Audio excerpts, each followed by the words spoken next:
be me. 27 years old, working as a graphic designer from home because remote work is the only thing keeping me sane.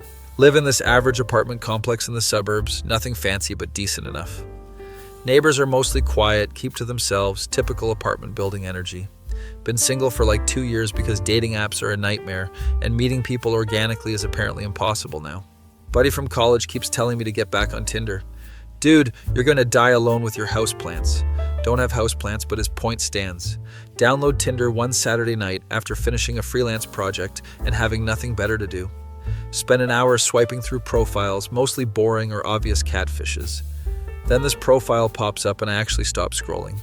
Girl named Riley, 25 years old, lives 0.2 miles away, which is suspiciously close. Her photos are adorable. She's wearing cat ears in one, holding a Gundam figure in another, dressed as some anime character I don't recognize in a third. Bio says anime enthusiast, cosplay hobbyist, Gundam collector, looking for someone who won't judge my hobbies. Please be kind. Social situations are hard for me. Something about the earnestness of that last line makes me swipe right immediately, match with her instantly, which is always a good sign. Send a message. Those are some impressive Gundams in your photo. Which one is your favorite?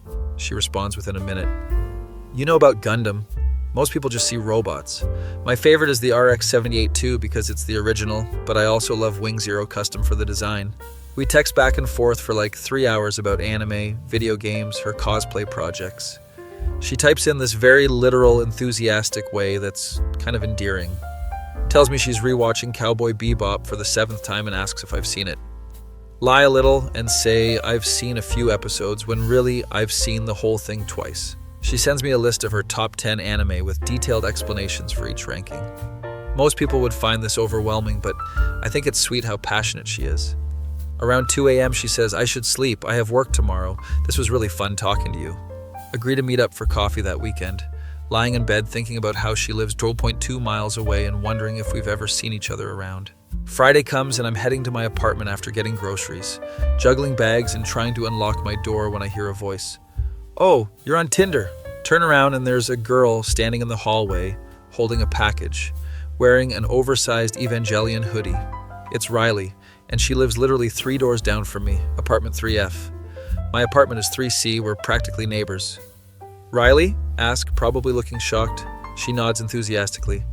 I saw your photos and recognized the hallway behind you in one of them. Small world. Both laugh at the coincidence.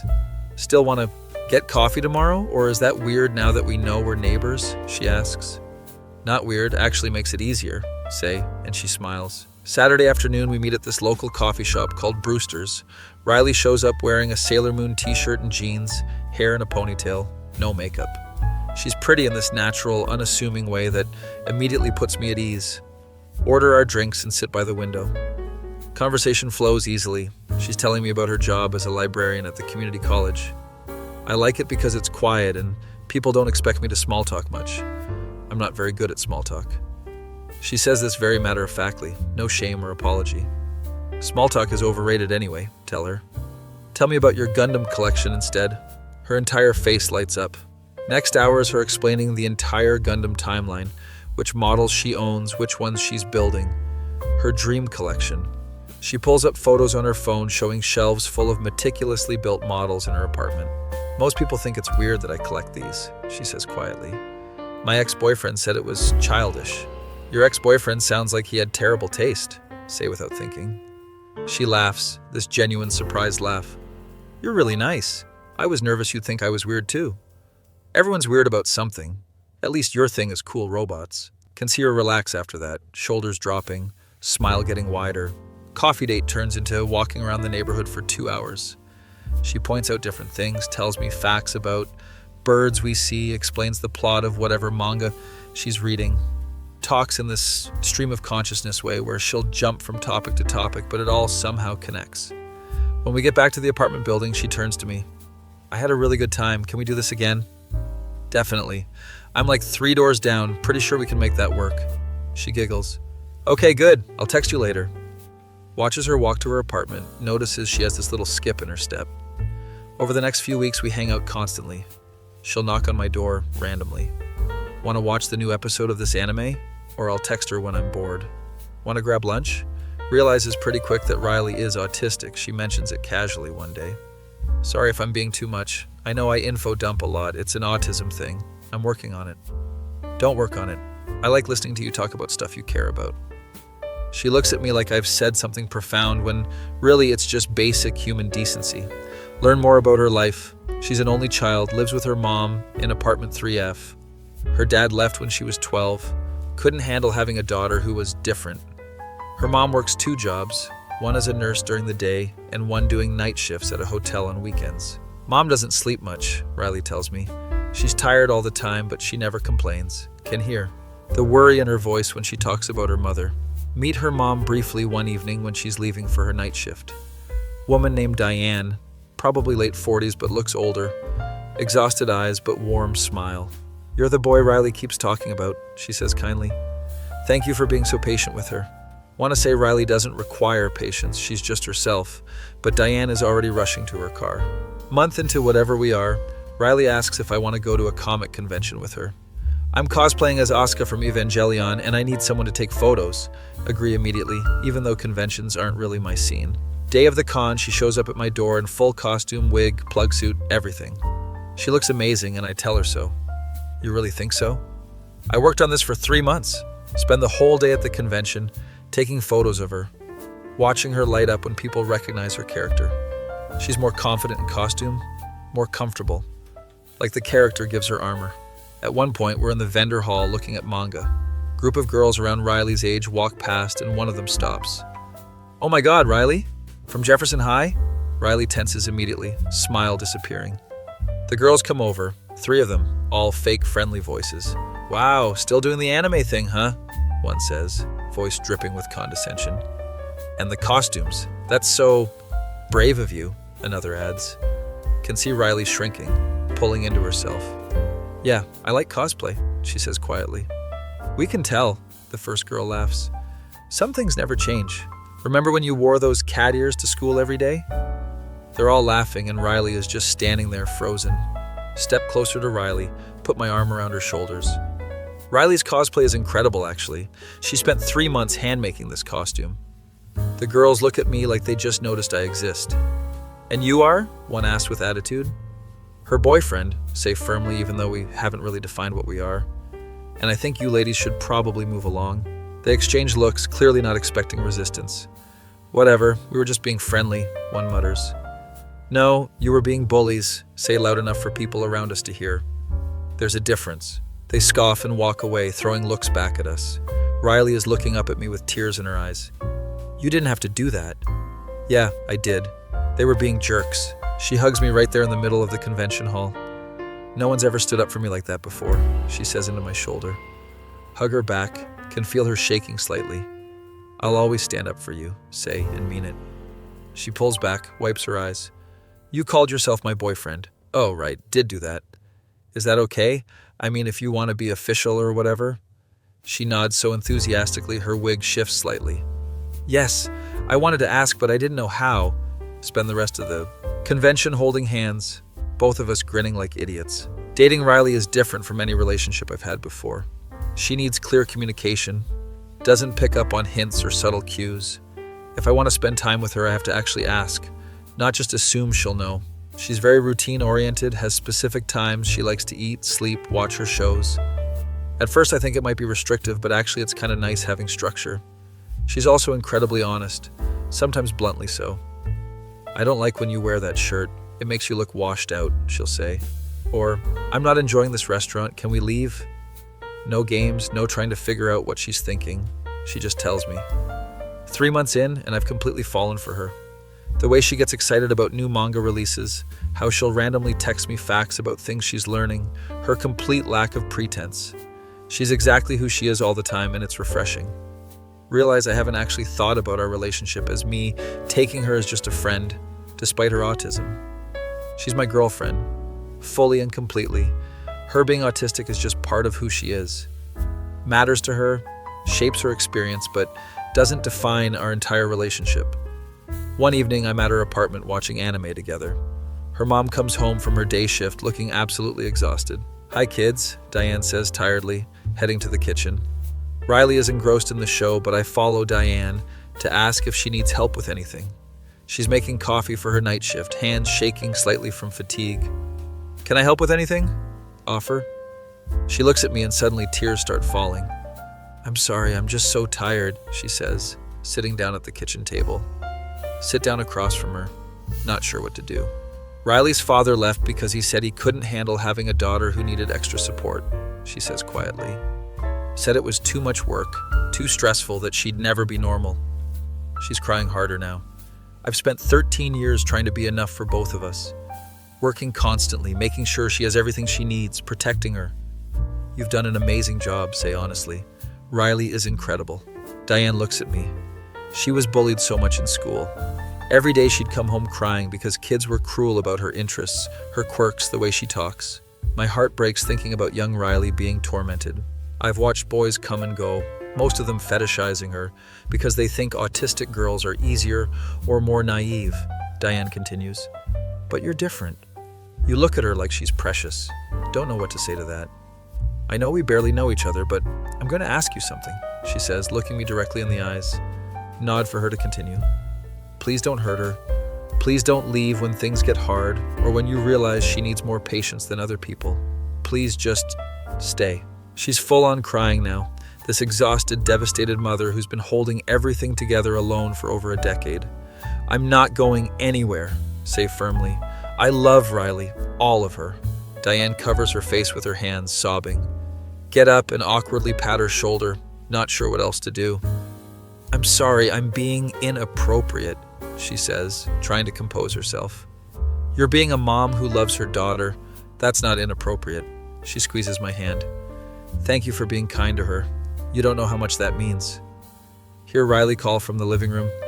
Did you guys get lost? The episode is almost over.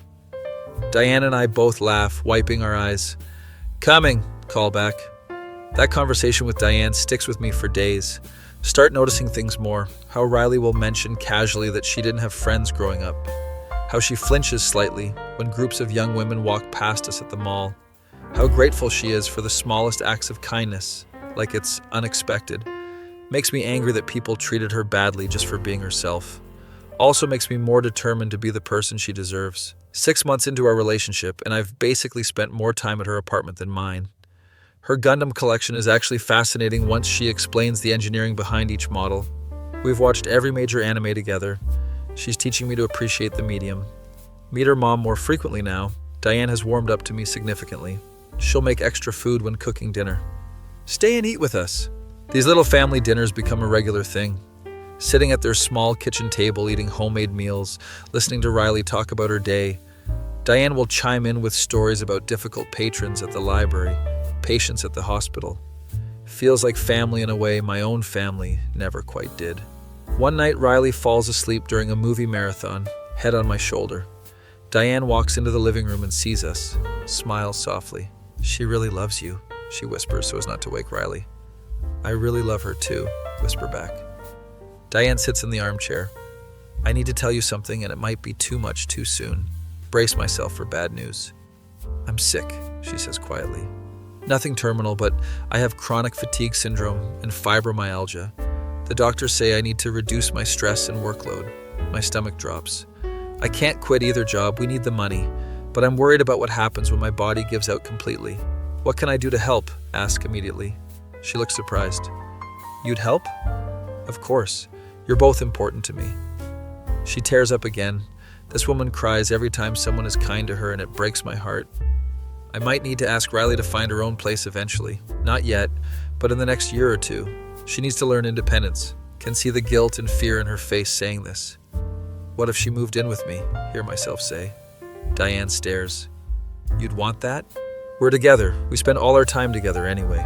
My apartment is bigger, rent is similar. Makes sense. Didn't plan to suggest this, but now that I have it, feels right. Diane is fully crying now. You'd take care of her? We'd take care of each other, correct gently. Riley stirs and wakes up, looks between us confused. Why is everyone crying? Diane and I both laugh. Happy crying, her mom says. Go back to sleep, honey. But Riley is awake now, sitting up. What's going on? Look at Diane, who nods for me to tell her. How would you feel about moving in with me? Asked Riley. She blinks several times, processing. Like, living together? In your apartment? Yeah, if you want to. No pressure, just think about it. She's quiet for a long moment, stimming with her hands the way she does when thinking hard. Would I be able to bring my Gundam collection? Laugh. Obviously, they're non-negotiable. Then yes, I want to live with you. Next few months are spent slowly moving Riley's stuff into my apartment. Her mom helps, though we make her rest frequently. Riley sets up her collection in the living room, arranges her manga on new shelves we built together. She has specific preferences for how things should be organized, and I let her design the whole space. Are you sure you don't mind my stuff everywhere? She asks multiple times. It's our stuff now, our space. She hugs me every time I say things like that. Living together is an adjustment, but a good one. Learn her routines, her sensory sensitivities, what helps when she's overwhelmed. She learns my work schedule when I need quiet for deadlines, how I like my coffee. We fall into this comfortable rhythm of domesticity. Mornings she makes breakfast while I shower. Evenings I cook dinner while she decompresses from work. Weekends are for anime marathons, building Gundam models together, occasionally going out but mostly staying in. One Saturday we're at the mall and run into those girls from the convention again. Riley grabs my hand nervously. They see us and I can see them preparing their mean girl routine. Before they can say anything, I speak up. We're actually in a hurry. Have a great day. Steer Riley away quickly. She looks up at me. You didn't let them talk to me. They lost that privilege when they decided to be jerks. She squeezes my hand. Thank you for always protecting me. Always, promise. Year and a half into our relationship, Diane's health is deteriorating despite reducing to one job. Riley is worried constantly. I can see it in how she fidgets more, struggles to focus. One evening, I get called to come to their apartment. It's an emergency. Rush over to find Riley panicking. Her mom collapsed from exhaustion. Call an ambulance. Ride with them to the hospital. Diane is okay, just completely burned out. Doctors are stern about her needing rest. Riley is beside herself. I should have noticed. I should have helped more. Hold her while she cries in the hospital waiting room. This isn't your fault. Your mom has been pushing herself too hard. Diane is kept overnight for observation. Riley and I sit with her, Riley holding her mom's hand. I'm sorry, sweetie, Diane says weakly. I tried to keep it together. Mom, you need to stop working so much, Riley says firmly. We need the money for rent, bills, your therapy appointments. Sit forward. What if Riley stays with me permanently and you reduce your housing costs? They both look at me. I mean officially, not just practically. Move somewhere smaller just for you. Let me take care of Riley's expenses. I can't ask you to do that, Diane protests. You're not asking, I'm offering. Riley and I are partners. We share everything. Riley is looking at me with this expression I can't quite read. You'd really do that? Support both of us in a way? You're my family now. Both of you. Diane starts crying again. This is becoming a pattern. You're a good man, she says. Better than Riley's father ever was. Riley leans into me. I don't know what I did to deserve you. You're just yourself. That's all you ever needed to do. 2 months later, Diane moves into a small one-bedroom apartment closer to her hospital job. Cut her commute in half. She only works one job now. Doctor prescribed rest. Riley is officially fully moved in with me, all her belongings integrated into our space. Apartment looks like an anime fan and a graphic designer had a baby. It's chaotic, but it's ours. She's thriving with the stability, doing well at work, spending more time on her hobbies. Her mom is slowly recovering, has color in her face again, smiles more. One evening, Riley and I are building a new Gundam model together. She's explaining the backstory of this particular mobile suit. And then the pilot has to sacrifice himself to save everyone. It's really emotional. Look at her. This woman who gets emotional about fictional robot pilots, who lined up all her manga by height, who wears anime shirts without irony. I want to marry you, say suddenly. She drops the piece she's holding. What? Not right now, but eventually. I want to marry you, officially be your family, protect you forever. She's staring at me with wide eyes. You want to marry me, even though I'm autistic and weird and obsessed with Gundams? Take her hands. I want to marry you because you're you. The autism isn't despite or because. It's just part of the whole package that is Riley. She's crying, happy tears this time. I want to marry you too. You make me feel safe and understood and like I'm enough exactly as I am. Kiss her. tasting salt from her tears. We should probably date a little longer before getting engaged, say practically. She nods. Probably, but I'm going to think about wedding themes now. Laugh because of course she is. Anime-themed wedding? Suggest. Oh my god, yes, can we have Gundam centerpieces? Whatever you want. 6 months later, I actually proposed properly. Take her to the convention center where we had our first date as an official couple. There's a small anime convention happening, feels appropriate. Get down on one knee in front of a life-size Gundam statue. Riley, you're my favorite person in the entire world. Will you marry me? She's crying before I even finish the sentence. Yes, of course, yes. Slip the ring on her finger. It has a tiny mobile suit engraved inside the band. She notices immediately. You got a Gundam reference on my engagement ring. Had to stay on brand. She tackles me in a hug right there in the convention center. People around us applaud. Someone yells, "Congratulations!" Call Diane immediately to tell her. She's crying before Riley even finishes explaining. I'm so happy for you both. When can we celebrate? Plan a dinner at Diane's apartment that weekend. She cooks this elaborate meal, more food than 3 people could eat. Riley is showing her the ring, explaining the engraving, talking about wedding ideas. Diane pulls me aside while Riley is distracted looking at wedding dress ideas on her phone. Thank you, she says simply, for loving her, for staying, for being the man I hoped would exist. Hugging her, this woman who fought alone for so long. Thank you for raising someone so incredible. Wedding planning is exactly as chaotic as expected. Riley has very specific ideas about everything. Colors, themes, music. Wants to incorporate subtle anime references without it being costumey. Decides on a color scheme based on Gundam color palettes, blues and reds and whites. Centerpieces are indeed small Gundam models that she's painting herself. Invitations have cherry blossoms because anime. She's so excited about every detail, makes spreadsheets and color-coded planning documents. Her mom helps when she can. I handle the practical logistics. Wedding day arrives and I'm nervous in a good way. Standing at the altar with my best friend as best man. Doors open and Riley walks down the aisle with her mom. She looks absolutely beautiful. Dress is white with blue accents, hairstyled but still very her. She's crying before she even reaches me. Diane is also crying, shocking absolutely no one. Ceremony is short and sweet. We wrote our own vows. Riley goes first, reading from a card because she wanted to make sure she said everything right. You make me feel like being myself is not just okay, but wonderful. You protect me. You listen to me. You love me exactly as I am. I promise to love you forever with my whole heart. My turn, and I'm definitely crying now. Riley, you've taught me that love is about acceptance, communication, and choosing someone every single day. You're my best friend, my partner, my home. I promise to protect you, support you, and always appreciate your Gundam collection. Everyone laughs at the last part. Efficient pronounces us married and Riley kisses me enthusiastically. Reception is at a local venue she picked because it had good acoustics and wouldn't be too overwhelming. First dances to a song from Cowboy Bebop, instrumental version. Her mom gives a speech about how proud she is, how grateful she is that Riley found me. My best friend gives a speech about how I'm finally happy and settled down with someone who gets me. Later in the evening, Riley and I step outside for air. She's still in her wedding dress. I've lost my jacket somewhere. We're married, she says, looking at her ring. We are. How do you feel? She thinks for a moment. Safe? Loved?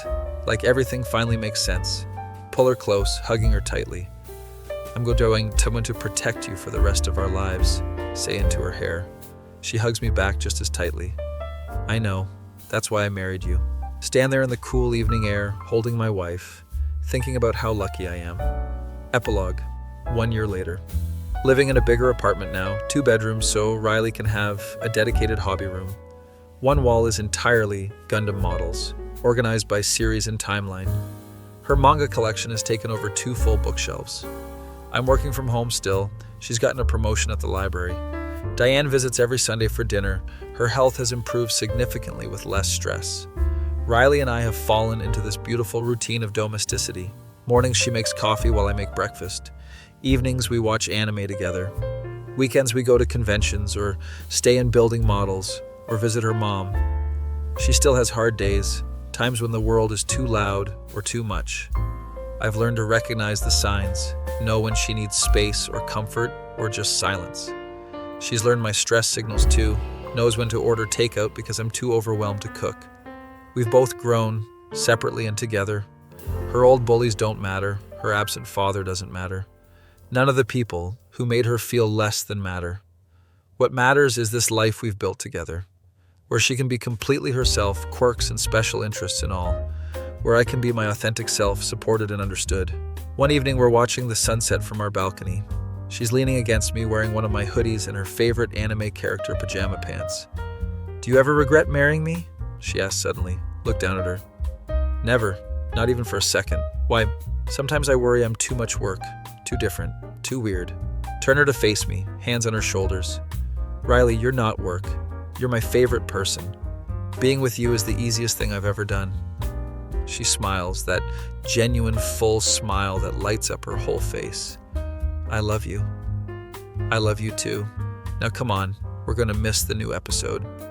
She grabs my hand and pulls me back inside to our living room full of Gundams and manga and love. My face when I matched with my cute neighbor on Tinder and ended up marrying her. That feeling when you find someone who makes you want to be better while loving you exactly as you are.